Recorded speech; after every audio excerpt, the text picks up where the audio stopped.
Come on into the library. It's a place where I love to be. Look in a book, here's a story for you. Who makes stories when the day is through? Who makes stories when the day is through? Story makers, working through the night till the rising sun. Story makers, stories are fabulous, stories are fun. Milton, Wordsworth, Shelley and Jackson, working through the night till the rising sun. Story makers, stories are fabulous, stories are fun. Come and be a story maker.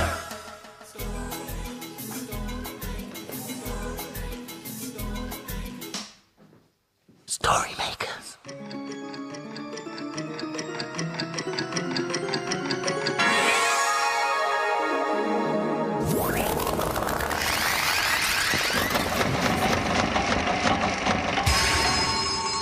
Story makers.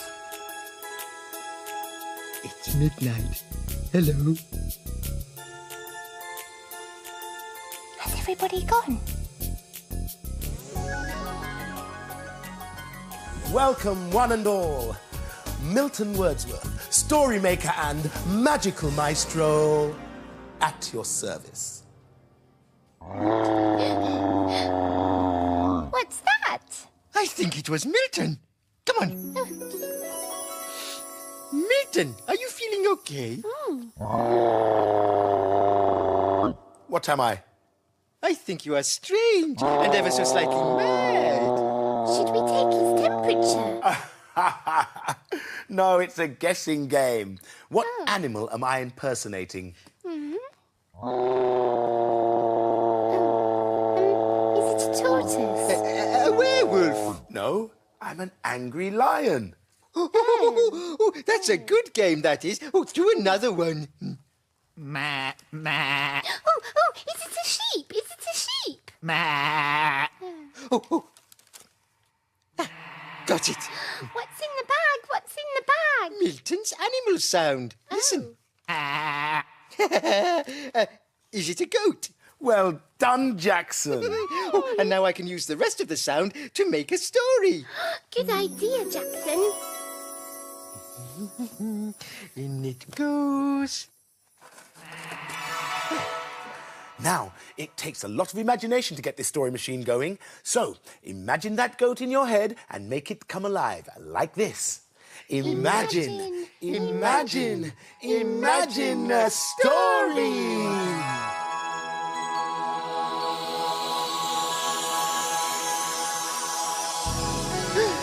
It's a playbook. It's called Park Animals.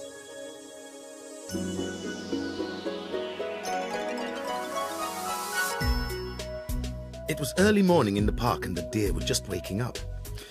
Oh, I'm so hungry. Here, move over. I need to get some breakfast. All right. Keep your fur on. Hey, look over there. There's Kevin. The deer enjoyed their breakfast, but Kevin, the kookaburra, was still a little sleepy. The children will be here soon. Oh, look, here comes one now. I do believe it's Henry. Henry loved visiting the park. Uh-oh. Look out, everybody. Henry's here. Now, where's he going to go first? Oh, yeah, to the playground. That looks like fun. The park is home to many animals, and Henry says hello to them all as he plays. Look, pink flamingos. Where's he going now?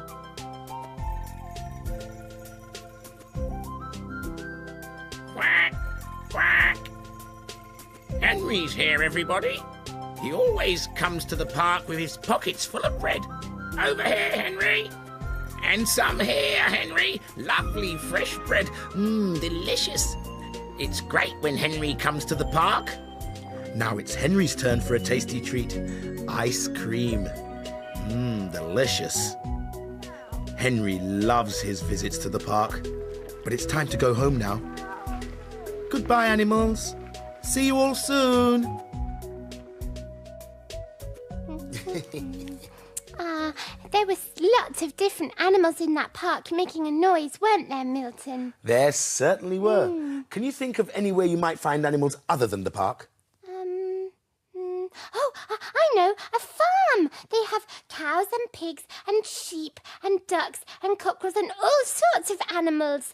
Can I help you magic up some farmyard animals, Milton? Well, OK. But I didn't learn these skills overnight, you know. You have to concentrate very hard. Think farmyard animals. Oh, dear. Never mind. I'll give you a hand. Okay. Oh, clever. Let's use them to make a story. An inspired idea.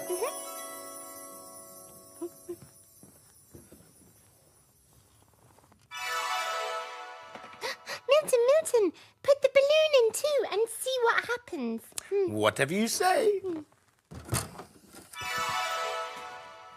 Imagine a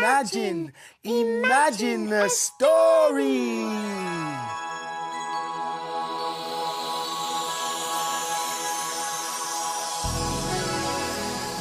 It's a Sniff and Wag story. The Firequacker Balloon. Sniff and Wag are friends. When the day ends and the sky grows dark, they sneak into the park through a hole in the fence. The two dogs are taking a stroll one night when they see a wonderful sight in the sky. Is it a falling moon? Asks Sniff. I know, says Wag. It's a hot air balloon. They watch, wide-eyed, as the hot air balloon lands nearby. Then, in a flurry and flutter of feathers, out of the basket jumps a duck. Hello? Who are you? A balloonist, says the duck. How do you do? All the better for seeing you and your beautiful balloon, Sniff barks. We've landed here because I think it's best to let the dragon have a rest. A dragon? Her nose is stuffed up. She seems to be running out of puff. A dragon? And without her hot air, the balloon won't stay up. A dragon? Where? Over here, says the dragon, and a sniffy snout pokes out of the basket. Wow, barks Sniff. I've never seen a real dragon before, but aren't dragons supposed to roar? It's the end of my fire-breathing career, I suppose, because of this dole in my throat and my nose. Don't worry, says Sniff. I've an idea. We'll pick some mint and lavender from the flower garden, and you can sniff them. Sniff and Wag race to the flower garden and back before you can say quack, quack, quack. They give the dragon some herbs to sniff, and it really seems to do the trick. She blows her nose, sings a few arpeggios, and then breathes fire and smoke. It's a miracle, she roars. I'm saved. I thought I'd never work again. Come for a ride with us, quacks the duck. Jump in quickly. We're going up. So up they fly into the starry sky, far above the park. The trees look small and the moon looks large. It's fine to fly in a hot air balloon. I feel like a star or a cloud or a moon, says Wag, and Sniff agrees.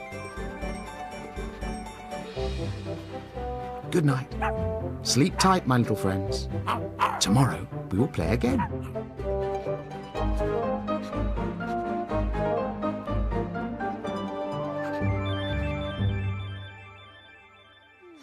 The children in the library today were talking about another place where you find animals. Oh, like where? I think it was called the Circle.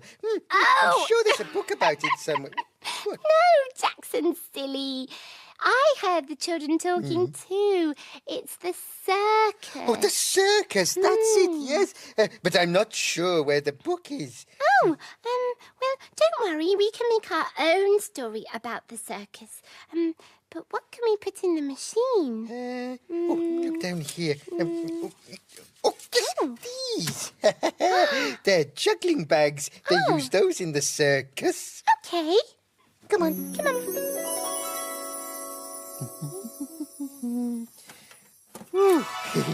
And now for the final story and your last chance to help.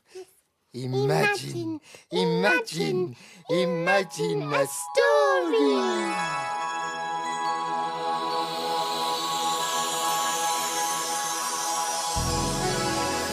It's a blue cow story. Blue cow goes to the circus. In a field not far away is a herd of cows grazing quietly. One of the cows is most unusual. Blue cow wonders about the big world beyond her field. One day, Blue cow was munching grass when a bird landed on her head. I wonder what it would be like to balance on someone. She's off again, said the other cows. So Blue cow caught the bus that stops beside her field. I'd like a return ticket to a place where I can balance, please. There you go, madam. Hold very tight.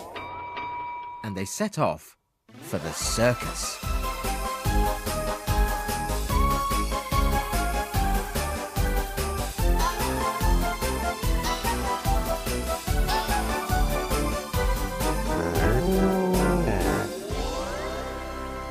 And then they arrived. When Blue cow got off the bus, she could hardly believe her eyes. She saw the biggest circus tent in the world. Inside were 4 elephants doing handstands, 3 pirouetting horses, and 2 stilt-walking chimpanzees. Suddenly, the ringmaster appeared and announced, "Come on, everyone! Time to practice the pyramid!" All the animals cheered and gathered in the centre of the ring. The elephants were first and stood in a row very close together. On top of the elephants stood the horses, and then on top of the horses balanced the chimpanzees. But where's Louise the chicken? We can't have a pyramid without Louise. Louise! Cried the ringmaster, but Louise was nowhere to be seen. Can I help? Said Blue cow. Maybe you can. Can you balance at the top of our pyramid? I can try, said Blue cow. She began to climb, first over the elephants, and then the horses, and finally the chimpanzees. I've made it, shouted Blue cow as she balanced on 2 legs at the top of the pyramid. Just then they heard a clucking noise. Sorry I'm late, said Louise the chicken as she fluttered up and perched on Blue cow's head. With that, the pyramid began to wobble and wobble and wobble. Blue cow lost her balance. She fell from the top of the pyramid. She cried as she somersaulted through the air. Gotcha! Shouted the ringmaster as he caught her in his arms. What a fantastic somersault! Would you like to join the circus as an acrobat? Oh, thank you, said Blue cow, but I think I prefer being on all 4s. Oh, Jackson, keep still.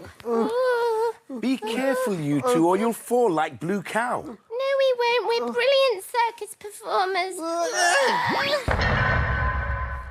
Well, perhaps it's not really our thing. No, our thing's making stories.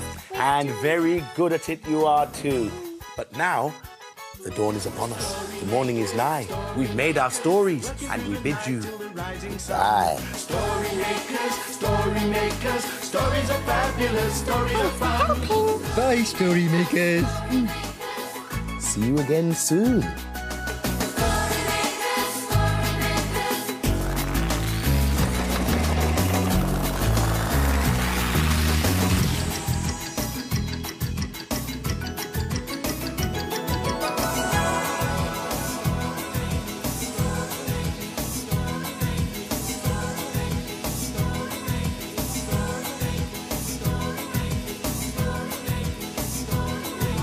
Come with me